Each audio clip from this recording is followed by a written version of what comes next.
Армысыздар неге каналын тамашалаушылар.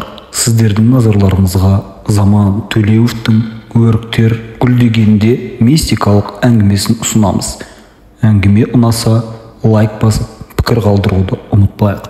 Қызыл күрең түсті көнелеу Audi 80 көлігінің жүргізушісі 30-дардағы жігіт капотын тарс еткізіп жапты да шарасыз күйде жан-жағына қарады. Ары-бері ағылып жатқан бөтен көліктер мен бөгде адамдар бұған көз қырын саларда емес. Оның уайымы өзіне ғана батып, күллі әлем бұдан теріс айналып кеткендей тәрізденді. Мынадай ерсілі-қарсылы жосылған нөпір жұрттың арасында да адам жалғызсырап, қу далада қалғандай болатынына таңырқады.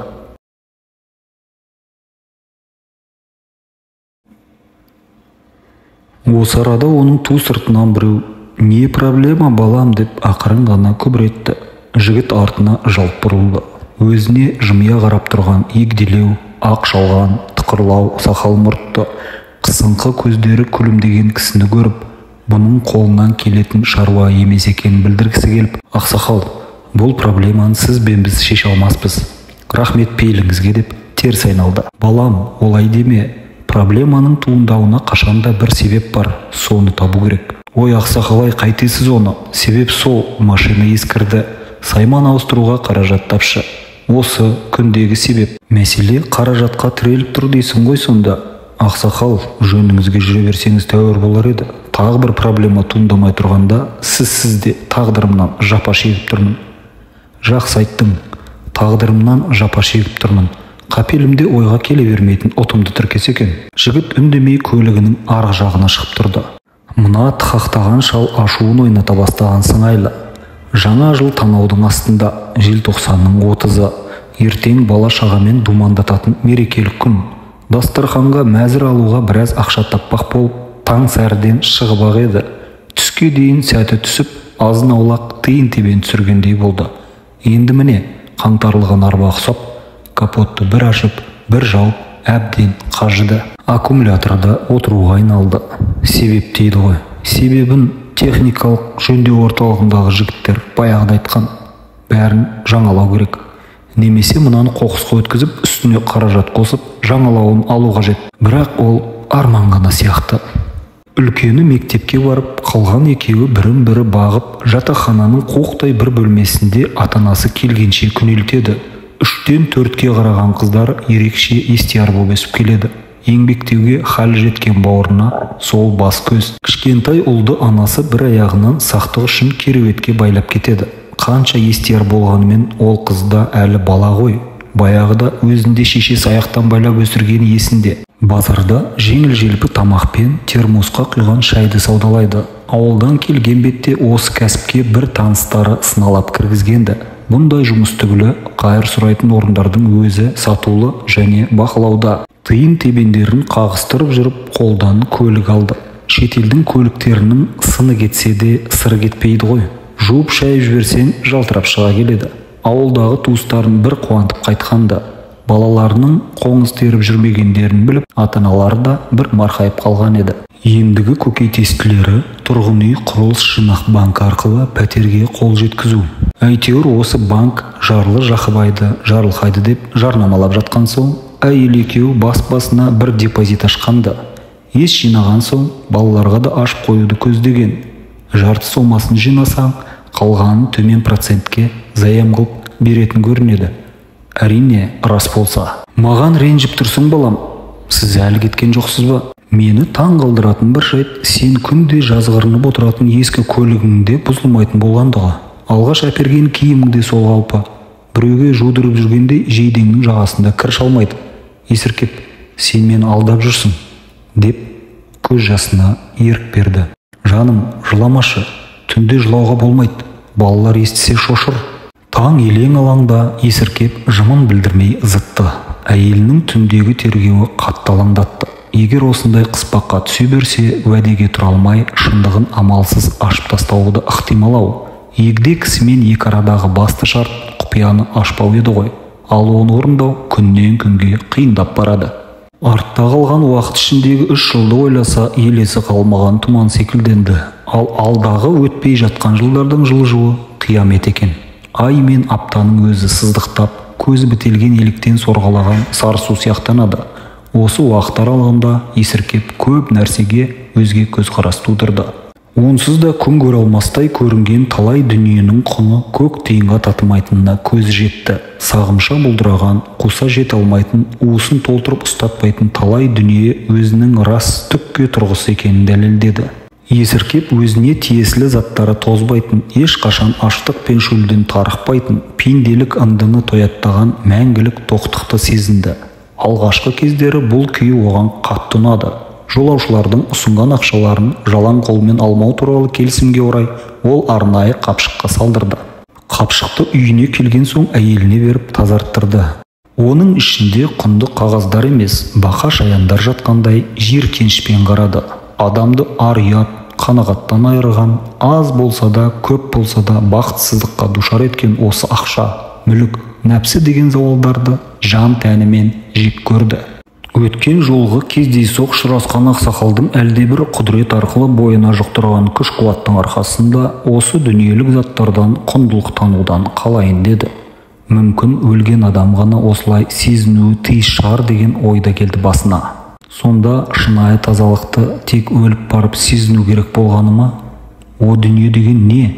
Онда ешқандай материалдық құндылық жоқ па? Есіркептің шақшадай басы шарадай болуға айналды. Тек өзінің тірі пендеге тән қылықтардан ажырап, тұла бойындағы қара, сары сулар сарқылып, тәні әлдеқандай бір түсініксіз сәулеге орана бастаған іштей сезеді. Ол өзін мына өмірден алшақтап, өзге бір кеңістікке ауып бара жатқанын аңғарады.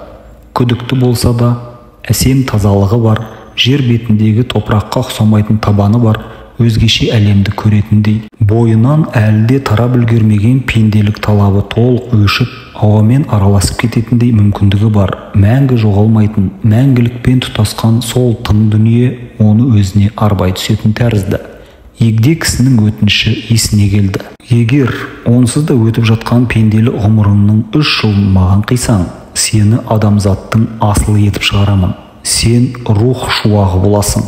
Кешкісін сол әңгіме қайта басталды. Әйелінің есімі Мейізгүл еді. Ол ешқандай уәжге көнетін емес. Күні бойы небір сұрақтарын әзірлеп, дайындалып алған сында. Осыдан шынымды айтпасаң, сенмен ажырасамын. Жаным-ау, сенен жасырған дәнеңем жоқ, имандай шыным.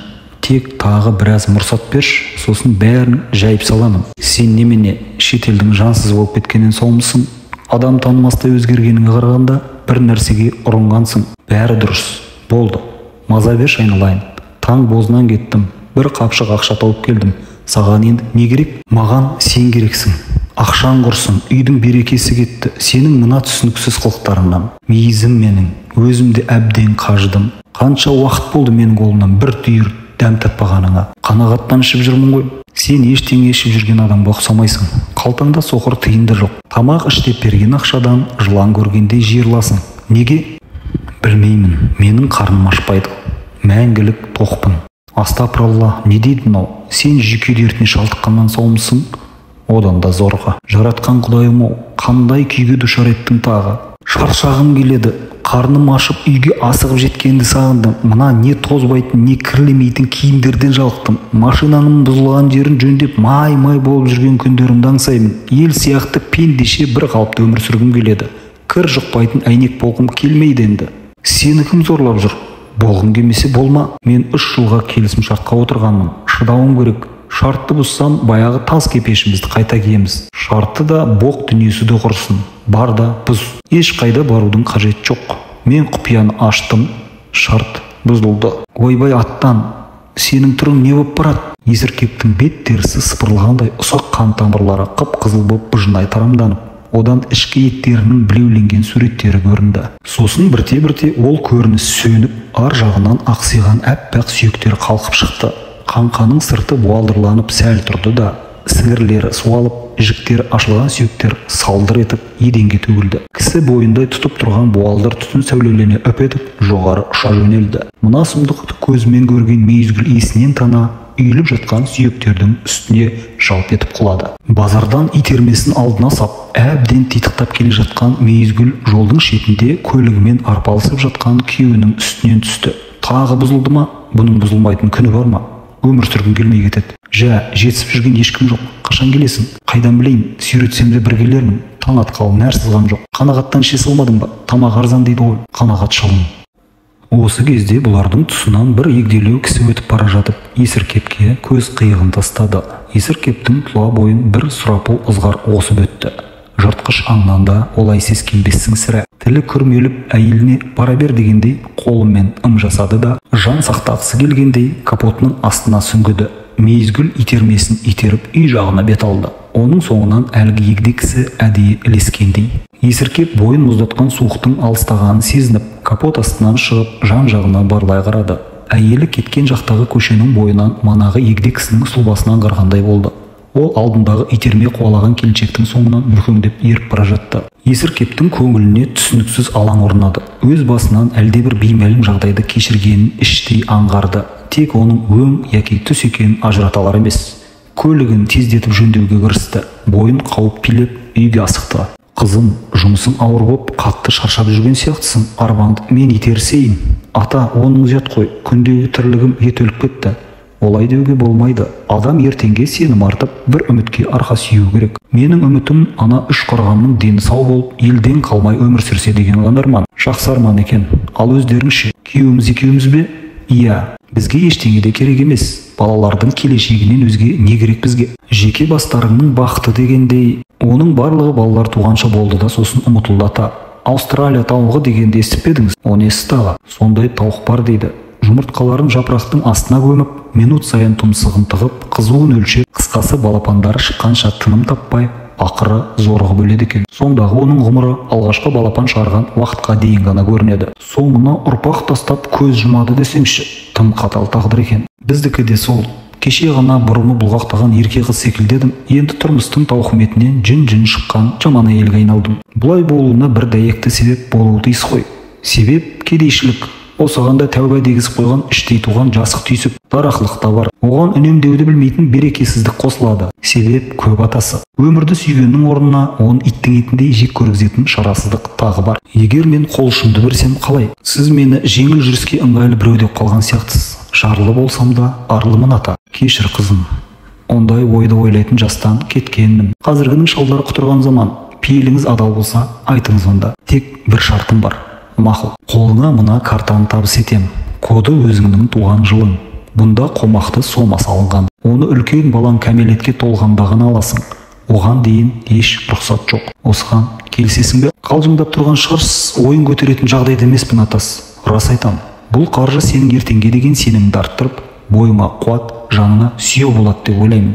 Оған дейін осы тірліктеріңмен күн көре беріңдер. Алдарында жарқын таңның ататынына сенімді болу да бір бақыт емес пе? Кешкісін алқым-жұлқым болып Есіркепте жетті. Беті қолын шала шарпы жуып дастарханға жүгірді. Күні бойғы аштықтан қаны да түрі де қарайып кетіпті. Қыран-құраңы анда-мұнда ғана қазына кеспесін қомағайлана салға кірісті. Саған бір қызық айтайын ба? Үйге келе жатқанда бір егде кісімен әңгімелестім. Өзі қызық адам екен. Басында мына шал маған қырындап келеме деп қауіптендім. Сосын қалай сөйлесіп кеткенімді өзім де білмеймін. Ешқашан қаперіме келмеген ішкі ойларымды ақтарып тастаппын. Басқа ештеңе ақтарылған жоқ па? Ақшаны айтасың ба? Ол дін аман. Керісінше ол маған карточка берді. Ішінде қомақты сома бар. Балаң ер жеткенде ғана аласың. Шартым сол дейді. Оған дейін алса не қылады екен? Шарт бұзылады. Бұзылса бұзыла берсін. Ақша біздікі ғой, оның шаруасы қанша? Болмайды деді. Бұл сендердің ертеңге деген сенімдерің. Тағы бір деңгейлер айтты, ұмытып қалдым. Еріккен шалдың қылжақ шар. Коды сенің туған күнің деген. Егер рас болса, мына жүйкені тоздырған көліктен құтылып бір шалқыр едік. Жүріп кеттік. Банкоматтан бар, тексеріп көрейік. Бұл біздің ақша емес, балаларға арналған қаржы. Солардың келешегіне оттайды екенсің, айбат. Оттайды екенсің, айтпат деме. Біздің сыртымыздан жасырын камерамен аңдып жүр. Осы қараңғыда бар білейік не бұл екен. Үйтпесе күндіз үңіреңдеп елге күлкі мазақ боламыз. Бұлар жатақтарына таяу жердегі банкоматқа жаяу барып, картаны салып, код терді. Бәрі ойдағыдай. Қол жетімді сомаға басты. Алдыңғы бір деген саннан соң қаптаған нөлдер шықты. Екеуінің көздері атыздай болып бір-біріне қарасты. Бәрін алмайық, жаңа көлікке жетердей ғанасын шығарайық. Өзің біл. Таблодан қаржыны толық шығаруды өтінеміз деген жазу шықты. Олар қайтадан кодты теріп, қол жетімді сомадағы шұбырған нөлдерді санауға кірісті. Мынау орасан ақша ғой, 20 нөл санадым. Балалардың бағы шығар. Есіркеп осыған тиіспей-ақ қояйықшы. Аш көздікпен шартты бұзамыз деп келешекке балта шауып жүрмесек игі. Құдай берем десе порчкадан бере салады деген осы оттама. Нөлдерді сана, қаңқылдама. Қанша нөл санадың? 21. Ол қанша деген ақша? Мен қайдан білем, әйтеуір кілең салақтаған нөлге ақша. Терейін бе? Таблодан алынуға тиісті сома дұрыс терілмеді. Соңғы мүмкіндігіңіз қалды деген жазу шықты. Қол жетімді соманы қайта ашып, нөлдерді ыждахатпен санауға кірісті. Біраздан соң екеуінің де көздері бұлдырап, нөлдің үстіне нөл шығып, быж-тыж болып кетті. Есіркеп екі көзін уқалап, анадай жерге барып, ашудан жерге бір түкірді. Оймақтай жарыққа емініп тұрған әйеліне қарап айғай салды. Ойыңа келген нөлді тере салшы, құрсын кетейік, миым айналып кетті. Біресе 30, біресе 40 болып кетті құрғырың. Банкомат сақыр-сұқыр етіп ақшаның орнына тілдей қағазды шығарды. Мейізгүл түбіртекті алып ежіктеп оқи бастады. Шарт орындалмады. Шарт орындалмады деп анадай жерде тұрған есіркеп дауыстай қайталады да басын қос қолдап ұстай алды. Шарт. Иә, мен де осындай бір пәлеге жолыққан секілдімін. Түсінбе деп жүрсем өңімде болған екен ғой. Қап, рас айтасың есіркеп. Мен де кейде аңырып бір түсті ойыма ала берем. Ол түс болмағаны ғой. Сенің сүйектерің шашылып, өзің бу болып ұшып кеткенің көз алдымнан кетпейді. Иә, Мейізгүл, екеумізге бір сынақ түскен екен. Оны орындай алмадық. Жә жаным, қапа болма. Ел іргесі тыныш болсын де. Осы пенделік тірліктің бәтуасын бере көр деп тілейді. Сен аман бол, балалар аман болсыншы. Басқа не керек? Солай-ау. Сен де аман бол Мейізім. Көктемнің енді күш ала бастаған бусанысты шағы. Қара өрік пен сары өріктің жарыса гүлдеп, ендігі келіп кетер үсіктенде жасқанбай, өміршең түйіндерін тастауға асыққан мезгілі. Дүниедегі барлық тіршілік иелері ынтық сезімге бөленетін, табиғаттың тамылжыған бір ғажап кезеңіндегі тымық кешеді. Осы жұпарға малынған ерлі-зайыпты екеу үстілерінен бір жүк түскендей тыныстарын кең алып, керемет серуен суретпен түнді үңгіп ұзап бара жатты. Осылай қол ұстасып жүргеніміз қашан еді есіркеп? Қыз жігіт болған шағымызда шығар. Бұларға қарсы келе жатқан бейсауат жалғыз қара тұстарына жақындай бере қалтарыс көшеге ауып кетті. Ол өткен жолғы егде кісі еді. Кілт тоқтады да алаңсыз кетіп бара жатқан ана екеуінің соңынан сүзіле біраз қарап тұрды. Бұлар қиялдаса да затты көретін, ұшса да затқа мініп ұшатын қызық жаратылыс екен. Түсінбедім. Осындай тұжырымға келген ол күрсініске ұқсас дыбыс шығарды да, құйын секілді үйіріле көтеріліп, қараңғылық бояуына сіңіп ғайып болды. Құрметті Неге каналын тамашалаушылар, сіздердің назарларыңызға Заман Төлеуовтың «Өріктер гүлдегенде» мистикалық әңгімесін ұсындық. Егер әңгіме ұнаса, лайықты түрде лайк басып, комментарий қалдырайық. Ең бастысы, подписаться етуді ұмытпайық.